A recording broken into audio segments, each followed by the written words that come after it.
प्यारे साथियों, आज के वीडियो में हम लोग देखने वाले हैं एसएससी जीडी का प्रीवियस ईयर क्वेश्चन। आपका 2023 का पूछा हुआ सारा सवाल होगा। आज के वीडियो में हम लोग टोटल 20 प्रश्न देखेंगे। 20 प्रश्न जो आपका यहाँ पे है सारे के सारे आपके महत्वपूर्ण होने वाले हैं। आगामी आप जो भी एग्जाम की तैयारी कर रहे हैं सारे एग्जाम के लिए 20 मैथ्स आपके लिए बहुत ही महत्वपूर्ण होने वाले हैं। अभी तक आपने मेरे चैनल को सब्सक्राइब नहीं किया तो चैनल को सब्सक्राइब कर लें, साथ में बेल आइकन को क्लिक कर लें ताकि जब भी इस तरह का वीडियो आपको अपलोड हो आपको नोटिफिकेशन मिलता रहे। तो प्यारे साथियों, चलिए शुरुआत करते हैं आज के पहले प्रश्न से। देखिए, आज का हमारा पहला प्रश्न है, रामू और मोहन अलग अलग एक कार्य को क्रमशः 10 घंटे और 16 घंटे में पूरा कर सकते हैं। 2 घंटे एक साथ कार्य करने के बाद मोहन कार्य छोड़ देता है तो रामू शेष कार्य को कितने घंटे में पूरे करेगा, पूछ रहा है। बहुत ही आसान सवाल है। देखो, R फॉर रामू हो गया और M फॉर मोहन हो गया। ठीक है, रामू कर रहा है किसी काम को 10 घंटा में और मोहन कर रहा है किसी काम को 16 घंटा में। ठीक है, तो सबसे पहले हमें टोटल काम चाहिए और टोटल काम के लिए क्या करते हैं, इस दोनों का लासा ले लीजिएगा। टोटल काम के लिए इस दोनों का लासा लीजिएगा तो 80, यही हमारा क्या हो जाएगा, कुल काम बोलिए या टोटल काम बोलिए। ठीक है, तो 10 गुने 8 80, यानी रामू जो है 1 घंटा में 8 काम कर रहा है। ठीक है, 16 पंजे 80, मोहन जो है 1 घंटा में 5 काम कर रहा है। दोनों ने मिलकर कितने घंटा काम कर लिया, 2 घंटे काम कर। दोनों मिलकर 1 घंटा में कितना काम करेगा, 8 5 13। दोनों मिलकर 1 घंटा में अगर 13 काम कर रहा है तो 2 घंटा में कितना करेगा, 13 दूनी 26 काम। दोनों ने मिलकर 2 दिन का काम कर लिया, दोनों मिलकर 2 घंटे का काम कर लिया। शेष काम कितना बचा हमारे पास, तो टोटल 80 काम था, उसमें से 26 काम हो चुका है तो घटा देंगे, मेरा शेष काम बचेगा। 10 में से 6 गया 4 हो गया, ये आपका 7 में से 2 गया 5। टोटल अभी हमारे पास 54 काम बचा हुआ। इस 54 काम को कौन करेगा, शेष काम कौन करेगा, रामू करने वाला। इस 54 काम को रामू करेगा तो सोचो कि रामू एक दिन में 1 घंटा में 8 काम कर रहा है, 2 घंटा में 16, 3 घंटा में 48 करेगा। उसी तरह 54 काम कितना घंटा में करेगा, तो 8 से डिवाइड कर दीजिएगा। किससे डिवाइड कीजिएगा, 8 से डिवाइड कर दीजिएगा। तो यहाँ पर ये 4 हो गया, ये 4 हो गया और ये बचेगा आपका ये आपका हो जाएगा 2 दूनी 4, 1 27 होगा, 27 दूनी 4, यानी 27/4 कीजिएगा तो 6 चौका 24 और 3/4 घंटा। ठीक है, शेष काम को रामू कितना करेगा, 6.3/4 घंटा में। ऑप्शन की बात करें, ऑप्शन 3 हमारा आंसर हो जाएगा। उम्मीद करते हैं आज का सेशन आपको अच्छी लग रही है। ठीक है, चलिए नेक्स्ट सवाल पे चलते हैं हम लोग।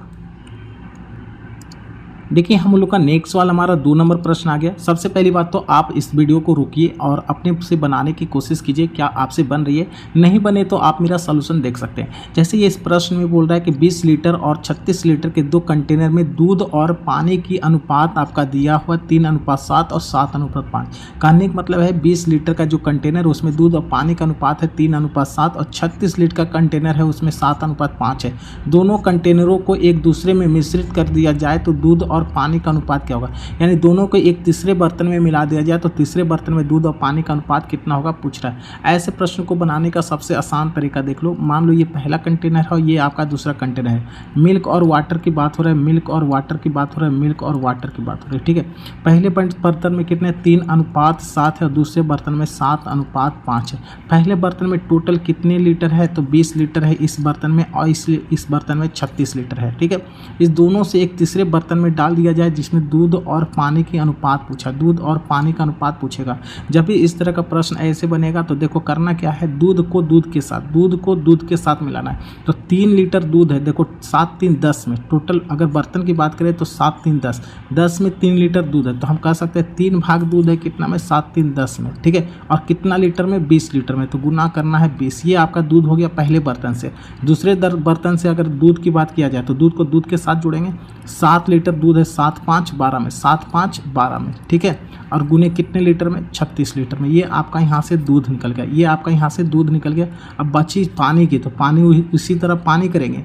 7 अंश पानी है 7 3 10 में। ठीक है, और गुने कितने लीटर में, 20 लीटर में, प्लस का 5 अंश पानी है कितने में, 7 5 12 में, 7 5 12 में, कितने लीटर में, 36 लीटर में। ठीक है, अब यहाँ से सॉल्व करेंगे, हमारा तीसरे बर्तन में दूध और पानी का अनुपात निकल जाएगा। ठीक है, अब जरा सा सॉल्व कीजिए, इसके ये काटिए, 10 10 दूनी 20 और ये 12 3 36 हो गया। ये 10 दूनी 20 कटेगा, 12 तिया 36 कट जाएगा। ठीक है, यहाँ से करिएगा तो 3 दूनी 6 हो गया और ये 7 या 21, 21 और 6 कितना हो गया 27, 21 और 6 कितना हो गया 27 हो गया।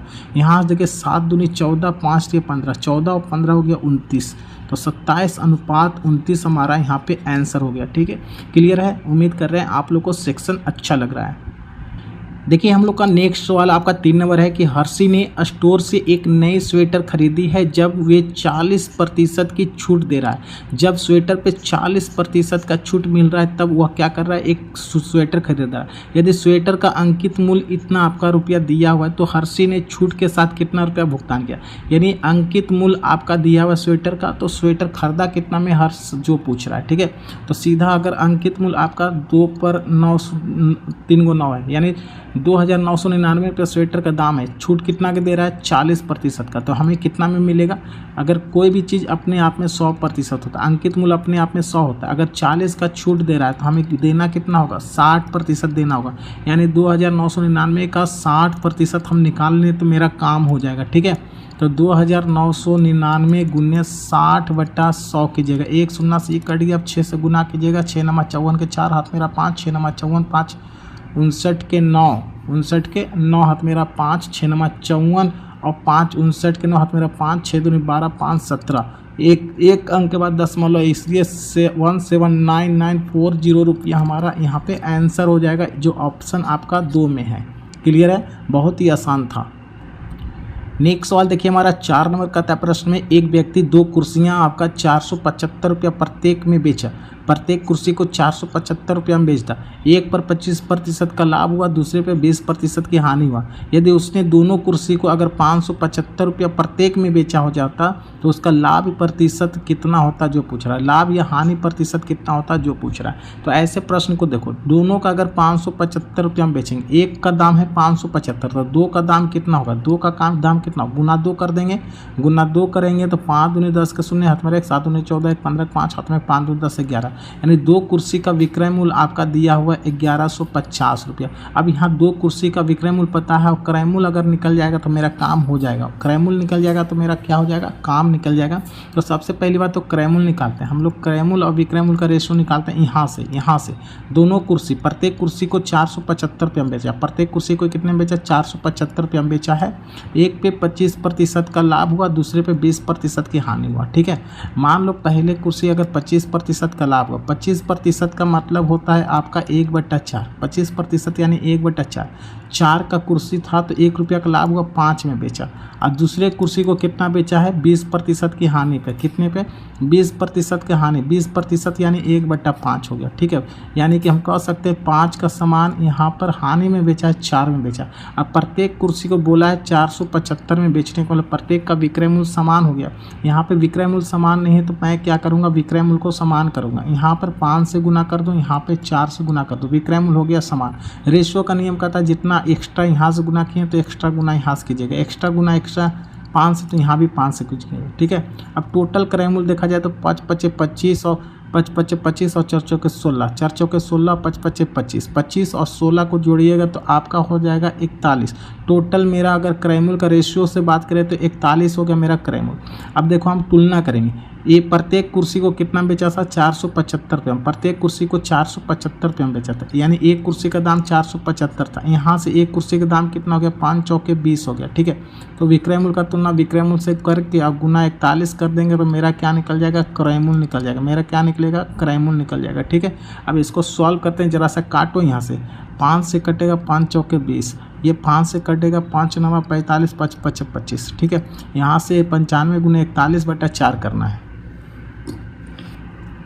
तो हमारा आ जाएगा 973.75 आ जाएगा। ठीक है, अब देखो मेरा क्रय मूल्य निकल गया है 973.75 और विक्रय मूल्य दोनों का यहाँ से निकल गया था 1150 रुपये, 1150 रुपये ये दोनों। तो यहाँ से प्रॉफिट हो जाएगा, मेरा क्या हो जाएगा, प्रॉफिट हो जाएगा। प्रॉफिट क्या होगा, तो विक्रय मूल्य से अगर मैं क्रय मूल्य को घटा दूँ, विक्रय मूल्य से मैं क्रय मूल्य को घटा दूंगा तो मेरा प्रॉफिट निकल जाएगा, लाभ निकल जाएगा 176.25 रुपया का। ठीक है, अब प्रश्न में पूछा प्रतिशत प्रॉफिट, प्रतिशत प्रॉफिट यानी कि प्रॉफिट यानी कि लाभ बट्टा क्रय मूल्य, लाभ बट्टा क्रय मूल्य 973.75 अब गुना कर देना है 100 से, तो मेरा क्या होगा यहाँ से प्रॉफिट प्रतिशत निकल जाएगा। इसको सॉल्व कीजिएगा तो लगभग में आएगा 18.1% लाभ। ठीक है, 18.1% लाभ। ऑप्शन की बात कर लें यहाँ से तो ऑप्शन हमारा 4 नंबर आंसर हो जाएगा। क्लियर है, समझ में आया मेरे प्यारे साथियों। इस तरह का वीडियो को इस तरह का प्रश्न को इसी तरह से सॉल्व करना आसान होता है। ठीक है, चलिए अगले सवाल पे। देखिए हम लोग का नेक्स्ट सवाल है, एक कार 108 किलोमीटर प्रति घंटा की चाल से एक निश्चित दूरी को 3 घंटे में तय करती है। यदि चाल 27 किलोमीटर प्रति घंटा कम कर दी जाए तो कार द्वारा समान दूरी को तय करने में लगने वाला समय पूछ रहा है। अगर 108 किलोमीटर प्रति घंटा की चाल से चलता है तो 3 घंटा में तय कर देता है, तो क्या मैं यहाँ से दूरी निकाल सकता हूँ स्पीड गुने टाइम करके? यहाँ से 108 है और 3 घंटा से गुना कर देंगे तो यहाँ से हो जाएगा 324 किलोमीटर। 324 किलोमीटर मेरा दूरी हो गया। अब मैं चाल को 27 किलोमीटर कम कर दूं तो 108 पहले से था, 27 को मैं कम कर दिया। 108 पहले से था, 27 कम कर दिया जाए तो देखो कितना हो जाएगा। 108 में से 7 गया 1 और 10 में से 81 किलोमीटर प्रति घंटा। अब नया चाल मेरा 41 किलोमीटर प्रति घंटा हो गया और सेम दूरी की बात हो रहा है, सेम दूरी की बात हो रही तो समय कितना लगने वाला? तो समय बराबर क्या होता है? दूरी बटा चाल, दूरी बटा चाल होता है। दूरी आपका 324 है, चाल आपका 81 हो गया। देखो ये कट रहा है क्या? तो हाँ बोलिएगा कट रहा है। कितने मरतबे में कट रहा है? 4 मरतबे में कट रहा है, यानी 4 घंटा हमारा यहाँ से आंसर हो जाएगा। 4 घंटा हमारा यहाँ पे आंसर हो जाएगा। समझ में आ गया? देखिए हम लोग का नेक्स्ट सवाल कहता है कि एक चोर ने अपनी यात्रा 60 किलोमीटर प्रति घंटा की चाल से शुरू की। 30 मिनट बाद पुलिस ने उसी जगह से 80 किलोमीटर प्रति घंटा की चाल से पीछा करना शुरू किया। पुलिस को चोर पकड़ने में कितना समय लगेगा जो पूछ रहा है, यानी चोर पुलिस का कहानी यहाँ पर लगने वाला है। मान लो यहाँ से चोर, मान लो यहाँ पर चोर चोरी किया और यहाँ से भागना स्टार्ट किया, यहाँ से भागना स्टार्ट किया, ठीक है, और यहाँ पर चोर पकड़ा गया, यहाँ पर चोर पकड़ा गया है। अब देखो चोर जहाँ से भागा वहीं से पुलिस भी आया, यहाँ से भी पुलिस यहाँ से ही आया और क्या किया, इसको पीछा किया। इसको पीछा करते करते करते यहाँ पर जाके इसको पकड़ लिया। इसको क्या कर लिया? पकड़ लिया। तो पकड़ लिया तो प्रत्येक स्थिति में यहाँ से दिमाग लगाएंगे सर, चोर जितना दूरी यहाँ से यहाँ तक भागा उतना ही दूर पुलिस भी तो तय किया। जो दूरी चोर ने तय किया, जो दूरी चोर ने तय किया है उसी दूरी को क्या किया? पुलिस ने तय किया। तो यहाँ हम कह सकते हैं कि दूरी दोनों का सेम है, दूरी दोनों का सेम है। जब दूरी दोनों का सेम होता है तो स्पीड आपस में, स्पीड और टाइम आपस में उल्टा होता है, स्पीड और टाइम आपस में उल्टा होता है। तो यहाँ पर प्रश्न में आपका स्पीड दिया हुआ है, किसका किसका स्पीड दिया? चोर और पुलिस का, चोर और पुलिस का स्पीड दिया हुआ है। ठीक है, कितना दिया हुआ है? तो चोर का स्पीड आपका दिया हुआ है 60 किलोमीटर प्रति घंटा और पुलिस का दिया हुआ 80 किलोमीटर प्रति घंटा। तो अगर स्पीड का अनुपात पता है तो टाइम का रेशियो निकल जाएगा। जस्ट स्पीड का उल्टा टाइम हो जाता है। तो यहाँ से ये 80 हो जाएगा, ये 60 हो जाएगा और ये आपका कटता है तो काट देना, ये आपका कटता है तो काट देना है। 20 चौका 80, 20 तिया 60। अब देखो चोर 4 यूनिट समय ले रहा है, पुलिस 3 यूनिट समय ले रहा है, तो ये दोनों का अंतर कितना है? पुलिस कितना कम लिया? तो 1 रेशियो यानी कि 1 यूनिट कम लिया है। चोर कितने कम समय लिया? 1 यूनिट कम समय लिया। ठीक है, लेकिन प्रश्न में कितने समय का अंतर है? 30 मिनट का। तो हम लिख सकते हैं यहाँ पर 1 बराबर 30 मिनट, 1 बराबर 30 मिनट। तो पुलिस की बात है तो पुलिस 3 बराबर कितना हो जाएगा? 90 मिनट। 90 मिनट यानी पुलिस कितने समय लेगा चोर को पकड़ने में? 90 मिनट। और 90 मिनट को हम 60 से भाग दे देंगे तो घंटा में हो जाएगा, यानी कि 30 तिया 90, 30 दूनी 60, 3/2 घंटा हमारा यहाँ पे आंसर हो जाएगा, जो आपका ऑप्शन 2 में है। ऑप्शन 2 में है। समझ में आ रही है ना? अगर वीडियो अच्छा लग रहा है तो लाइक कीजिए, साथ में चैनल को भी सब्सक्राइब कीजिए। प्रतिदिन आपको यहाँ पे एक सेट अवेलेबल करवाई जा रही है मैथ्स का और रीजनिंग का।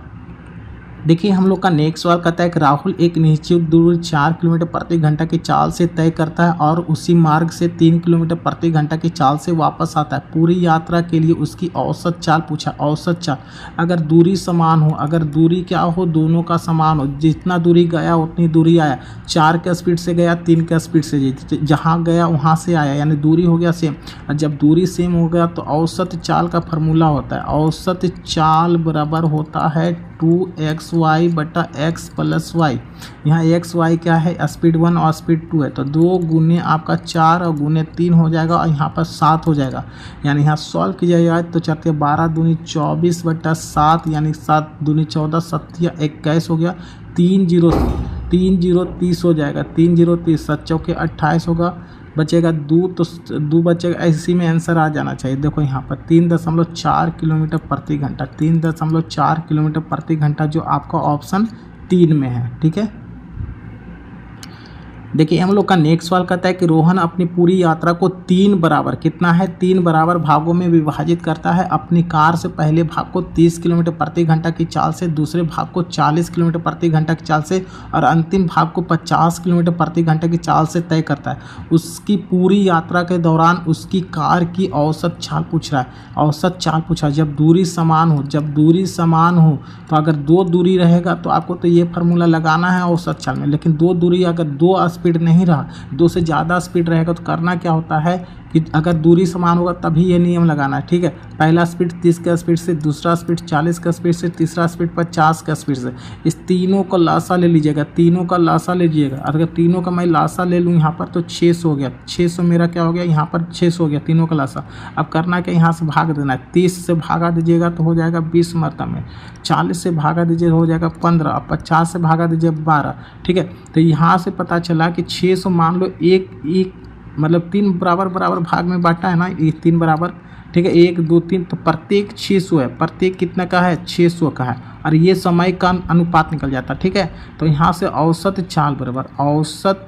चाल बराबर मैं लिखूँ तो यहाँ 600 अगर 1 का है तो औसत 3 बराबर भाग में बांटा है तो 3 से गुना कीजिएगा, बट्टा में ये सभी को जोड़ के ये टाइम का रेशो निकलता है। ठीक है, सभी को जोड़िएगा तो 20 10 30 5 35 10 45 2 47, ये आपका हो गया 600 6 तो ये 1800 बट्टा 47, 1800 बट्टा 47 आपका यहाँ पर हो गया। और इसको सॉल्व कीजिएगा तो 38.14 बट्टा 47 आपका आंसर हो जाएगा। ठीक है, 38.14 बट्टा 47 आपका यहाँ पे आंसर हो जाएगा जो ऑप्शन डी में है।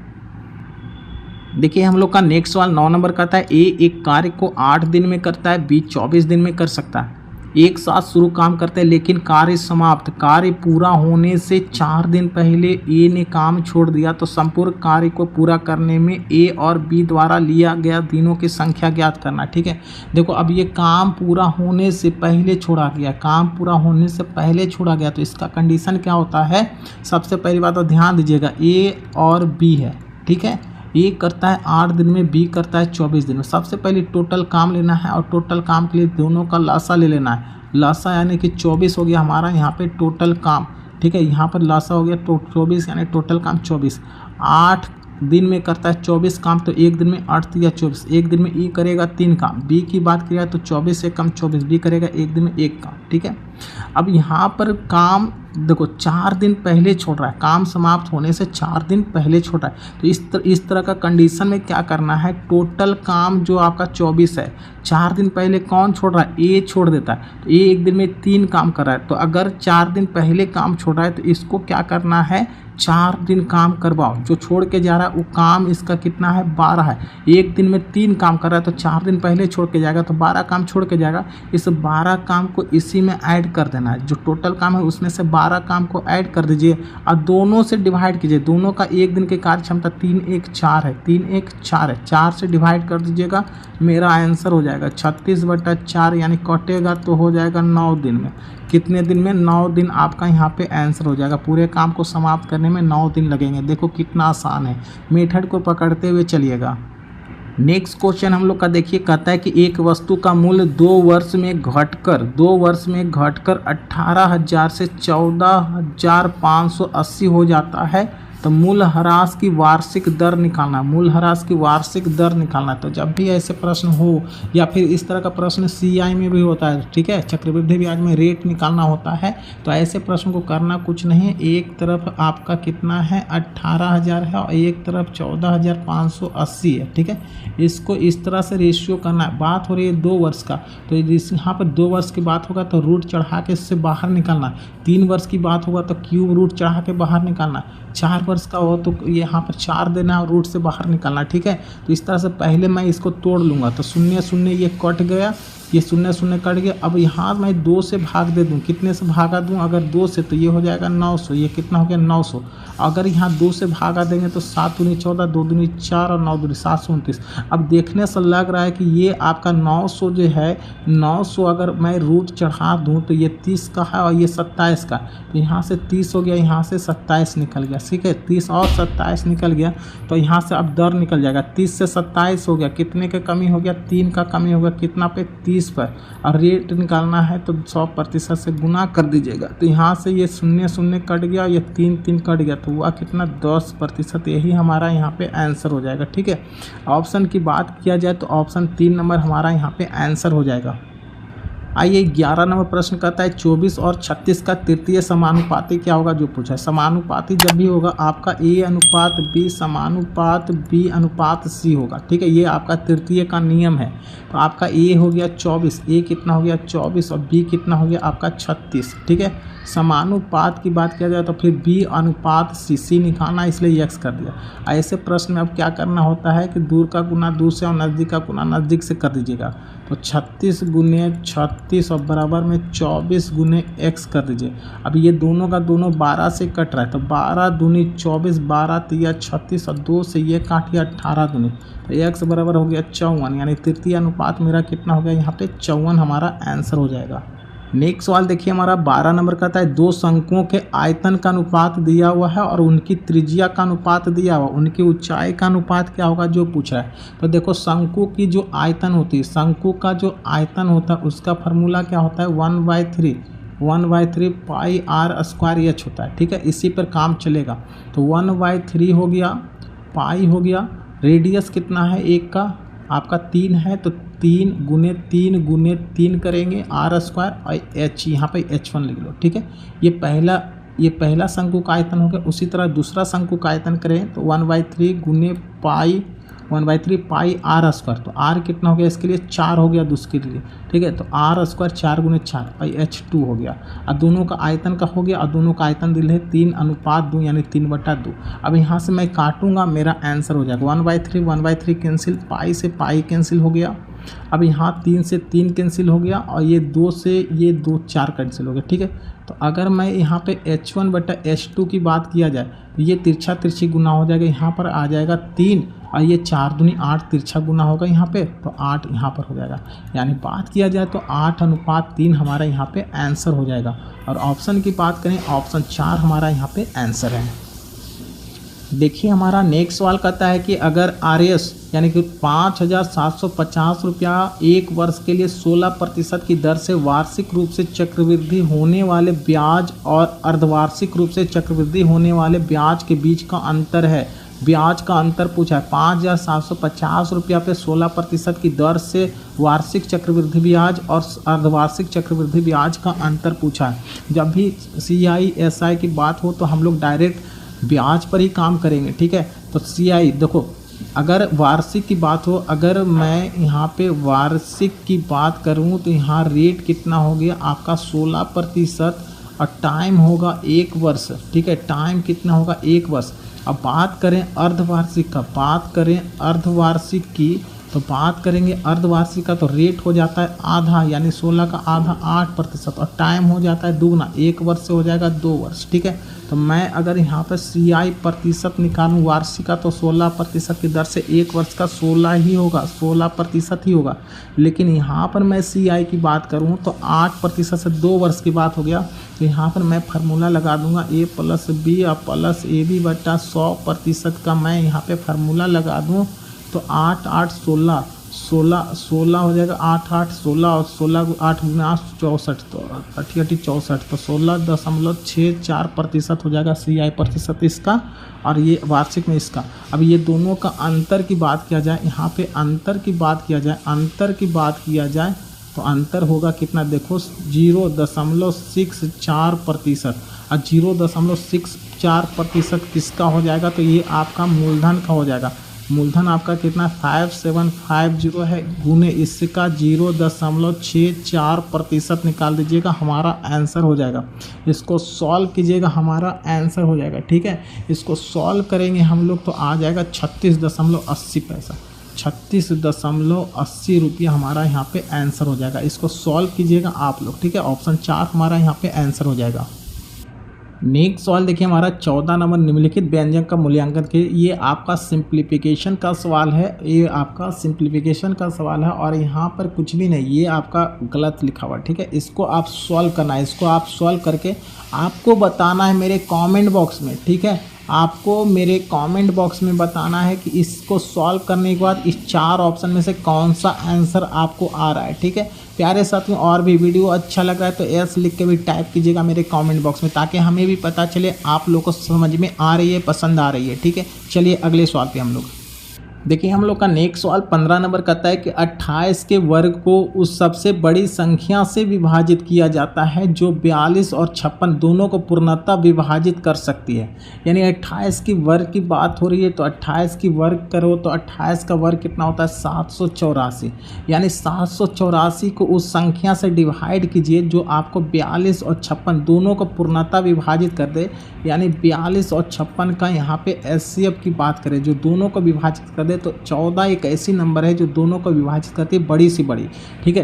तो यहाँ पर जो प्रश्न बोला है सीधा सीधी बोला है परिणाम क्या होगा, तो 28 का वर्ग 784, इसे दोनों से विभाजित होने वाला, यानी 14 से डिवाइड करेंगे। कितना से? 14 से डिवाइड करेंगे। 14 25 70 हो गया, बचेगा 8 14 84, यानी 56 हमारा परिणाम होगा। 56 यही हमारा ऑप्शन 1 में है, यही हमारा आंसर हो जाएगा। सिर्फ प्रश्न को समझना है। देखो प्रश्न कोई ज़्यादा हार्ड नहीं आता है।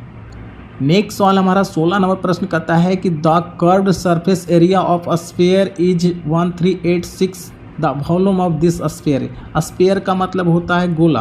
अब गोला का कर्व यानी कि वक्र पृष्ठ क्षेत्रफल दिया हुआ है। अब गोला का वक्र पृष्ठ क्षेत्रफल होता है 4/3 पाई आर क्यू होता है। और इसका मान दिया 13138। अच्छा एक सेकेंड, कर्व सरफेस एरिया होता है 4 पाई आर स्क्वायर, जिसका वैल्यू दे है 1386 आपको दिया हुआ है। यहाँ से मैं रेडियस निकाल सकता हूँ, यहाँ से मैं क्या निकाल सकता हूँ रेडियस। तो 4 हो गया, पाई हो गया 22/7, आर स्क्वायर बराबर 1386 हो गया, ठीक है। यहाँ पर क्लियर हो गया। अब मैं यहाँ पे काटने वाला हूँ, ये काटने 11 से काट दो, 11 दूनी 22 और 11 से काटूंगा 11 एकम 11 हो गया, बचेगा 2 8 28, 11 दूनी 22, 11 6 26 126 हो गया। क्या ये 4 से कटेगा? नहीं कटेगा। ये 4 से कटने वाला है, नहीं कटेगा, ठीक है। ये 4 से इसको 4 ही रहने दो। यहाँ पर क्या कर दें, यहाँ पर इसको मैं 4 ही रहने देता हूँ, यहाँ पर मैं इसको 4 ही रहने देता हूँ, ठीक है। ये 200 मैं काट देता हूँ। किससे काट दूँ? 2 से काट देता हूँ इसको, तो हो जाएगा 6 3 63 हो गया, ठीक है। मैं आर स्क्वायर की बात किया जाए तो 7 गुने 63, तो 7 गुने 9 लिख सकते हैं, 7 9 63। अब बट्टे में क्या हो गया 4 हो गया। ये रेडियस है तो आर बराबर क्या होगा, रूट चढ़ेगा तो 7 निकलेगा और 9 का 3 निकलेगा, ये 2 निकलेगा, यानी 21/2 मेरा रेडियस निकल गया। अब पूछा है वॉल्यूम होता है आपका 4/3 पाई आर क्यू, ठीक है। 4/3 पाई आर क्यू, तो यहाँ पर वैल्यू रखेंगे 4/3 गुने 22/7 गुने 21/2 गुने 21/2 गुने 21/2। इसको सॉल्व कीजिएगा, हमारा आंसर हो जाएगा। इसको सॉल्व कीजिएगा, हमारा आंसर हो जाएगा 4815 सेंटीमीटर क्यूब, यही हमारा आंसर हो जाएगा, ठीक है। 4815 हमारा यहाँ पे आंसर हो जाएगा। समझ में आ गया है ना। ऑप्शन की बात करें, ऑप्शन 2 हमारा यहाँ पे आंसर हो जाएगा। क्लियर है। अब देखिए हमारा नेक्स्ट सवाल 17 नंबर कहता है कि डिस्काउंट स्कीम के तहत 20% छूट देने के बाद भी 10% का लाभ होता है। 20% का छूट देने के बाद भी 10% का लाभ होता है। बताएं अंकित मूल्य और क्रय मूल्य से कितना प्रतिशत अधिक है। अंकित मूल्य क्रय मूल्य से कितना अधिक है, तो इसका ट्रिक मैं बता चुका हूँ। क्रय मूल्य और यहाँ पर अंकित मूल्य का डायरेक्ट रेशियो निकालेंगे। कैसे निकालेंगे, यहाँ पे छूट देने के बाद भी लाभ हो रहा है, छूट देने, तो जितना का छूट होगा 100 में से घटा के लिखिएगा, तो 100 में से 20 को घटाइएगा 80 क्रय मूल्य के सामने, और जो लाभ होगा 100 में से जोड़ के अंकित मूल्य के सामने लिखना है। अब यहाँ से देखिए 8:11 हो गया, तो बोला प्रश्न में अंकित मूल्य क्रय मूल्य से कितना ज़्यादा है, तो देखो क्रय मूल्य से कितना ज़्यादा अंकित मूल्य है, 8 3 11 होता है, 3 ज़्यादा है। प्रतिशत में पूछा तो 3 ज़्यादा है सर, कितना पे 8 पे, और गुने करना है 100%, ठीक है। अब हम इसको सॉल्व कर देते हैं। इसको सॉल्व कीजिएगा तो आ जाएगा 37.5% हमारा यहाँ पे आंसर, जो आपका ऑप्शन 4 में है। नेक्स्ट सवाल की बात किया जाए तो लिखा प्रश्न में एक मेज जिसका अंकित मूल्य 300 है को 20% और 10% की दो क्रमिक छूट पर बेचा जाता है। अंकित मूल्य 300 है और 20% और 10% की दो क्रमिक छूट पर दिया जाता है। इसके अलावा नगद भुगतान खरीदिएगा तो 5% और छूट दिया जाएगा। तो मेज के लिए नगद मूल्य कितना होगा जो पूछा है, तो सीधा मेज आपका 300 है ना, मेज आपका 300 का है। पहला छूट अगर 20 का देगा तो 80% में देगा, और दूसरा छूट अगर 10 का है तो 90% में देगा, और तीसरा भी छूट है 5 का तो 95/100 लिखेंगे और इसको सॉल्व कर देना है, हमारा आंसर हो जाएगा। इसको सॉल्व करके हमारा आंसर हो जाएगा 205.20 रुपया, जो आपका ऑप्शन 2 में है सर। ठीक है, इसको सिर्फ सॉल्व करना है, हमारा आंसर है। ठीक है, अब देखिए हमारा 19 नंबर सवाल कहता है कि एक चुनाव में 2 उम्मीदवार है, ए और बी थे। निर्वाचन क्षेत्र में मतदाताओं की कुल संख्या है 90,000 और कुल मतों का 70% मतदान हुआ, यानी 90,000 का 70% ही वोट डाला गया। और ये जो यदि मतदान में से 60% मत ए को मिला है तो बी को कितने मिला है जो पूछ रहा है। बहुत ही आसान सवाल है। ठीक है, टोटल कितने वोट पड़ा, 90,000 का, कितने का, 90,000 का, इसमें से 70% वोट डाला गया है तो 90,000 का 63, 9 7 63 पे आपका हो जाएगा 3, इतना वोट डाला गया। इसमें से 2 को व्यक्ति हो, ए और बी को मिला है। ठीक है, तो ए को कितना मिला है, 60%, ए को मिला है अगर 60% तो बी को मिलेगा कितना, 40%। और किसका 40% मिलेगा, 63,000 का, 63,000 का 40%, तो निकाल दो 63 पे 1 2 3 और गुने इसका 40% निकाल दो, हमारा आंसर हो जाएगा। हमारा क्या हो जाएगा, यहाँ पे आंसर हो जाएगा। ठीक है, इसको सॉल्व कर दीजिएगा तो आ जाएगा मेरा 252 पे आपका 2 शून्य, यही हमारा यहाँ पे आंसर हो जाएगा। क्लियर है प्यारे साथियों। ऑप्शन की बात करें, ऑप्शन 3 हमारा यहाँ पे आंसर हो जाएगा। ठीक है, अब ये देखिए हमारा आखिरी सवाल है इस वीडियो का। तो प्यारे साथियों, अगर आप अभी तक मेरे वीडियो से जुड़े हुए हैं तो आप इस चैनल को सब्सक्राइब कर लें और साथ में वीडियो को लाइक कर दें, अपने एक दोस्तों में भी शेयर कर दीजिए किसी भी ग्रुप में। ठीक है, तो चलिए आज का 20वां प्रश्न कहता है कि पेट्रोल का कीमत अगर 92 रुपये प्रति लीटर से बढ़कर 96 रुपये 50 पैसे प्रति लीटर कर दिया जाए तो पेट्रोल की कीमत में कितने प्रतिशत का वृद्धि होगा जो पूछ रहा है। तो सीधा 92 रुपया से 96 रुपये 50 पैसा हो गया तो वृद्धि हुआ कितना, 92 4 96 यानी 4.5 रुपये का वृद्धि हो गया। अब प्रतिशत में वृद्धि बोला है तो सर 4.5 का वृद्धि हुआ कितना रुपया पर, 92 रुपया पर, गुने कर देना है 100%। ठीक है, और इसको सॉल्व कर देना, हमारा आंसर हो जाएगा। यहाँ से अगर एक शून्य से काट दिया तो 450/92 और इसको डिवाइड कीजिएगा तो 4.9% हमारा यहाँ पे आंसर हो जाएगा। और ऑप्शन की बात करें, ऑप्शन 1 हो जाएगा। ठीक है, तो आज के लिए बस इतना है प्यारे साथियों। उम्मीद करते हैं आपको आज का सेशन अच्छा लगा। ठीक है, तो बस इतना ही रहने दीजिए आज।